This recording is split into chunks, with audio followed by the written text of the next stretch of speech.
mga katsamba! Welcome back for today's video. Today, mag-exercise kami kasama ng aking kapatid. Yes, may pinaghahandaan ako bakit ako nag-exercise today. Alam niyo ba ang aga ko gumising? Siguro wala pang 7 gising na ako. At niyaya ko yung kapatid ko na napakaaga na sabi ko mag-exercise tayo, tumayo ka. May alam ka ba kung saan dito may paradahan or ano ba tawag doon yung mag-rent ng bike? So, ayun, nabubulol ako Kaya dali-dali naman sinamahan niya ako. Siyempre, pag kapatid ko, pag ako nag-request, agad-agad yan. Gano'n kapag kaate. Pero anyway guys, for today's video kaya ako nag-exercise kasi may parating ako na medical. I feel like I'm not yet fitted, health fitted for today's video kaya ako nag-exercise. So sooner or later malalaman nyo para saan ang aking medical na gagawin. Yes, marami pa tayong videos na gagawin at upload kaya samahan nyo ako. So sa oras na ito, it took us more than 2 hours na paikot-ikot kami, nagbike lang kami, halos inikot namin yung Ayala Park ng Ayala Alabang. Acacia Alabang. O, dalawa. Basta dun sa mga yon. If you are from Las Piñas, alam mo to kung saan lugar banda to. So, after nga ng mga ilang oras, may biglang tumawag sa amin at yung nanay ko. At sabi niya, umuwi na daw kami, masakit ang ngipin niya.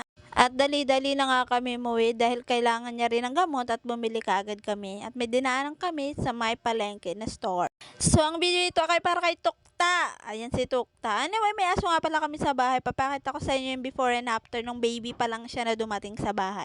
So, kung ano yung nakikita nyo ngayon, ayan siya for today. Yan yung update. Malaki na siya. Pero nag-umpisa siya sa amin nung nakuha namin siya or nakita o nahanap. Ewan ko, sang galing ng tatay ko yung aso na to. Very mabait siya. Sobra. Very spoiled siya sa kapatid ko na bunso at sa papa ko. Kasi mahal na mahal siya ng dalawang yan. Naku, maliit lang na bagay. Before nagkakasakit or may nasaktan yung aso na yan, iiyak agad yung kapatid kong bunso. Ganon siya, napaka-dog lover. Anyway, I'm not any animals or pet lover. And hindi ako against. Pero dahil may aso kami, love ko siya dahil marami nagastos ko dyan. Sure. So, ipapakita ko sa inyo kung ano yung araw na yun, nag-umpisa na dumating siya sa bahay at yung maliit pa siya na before nung una namin siyang nahawakan.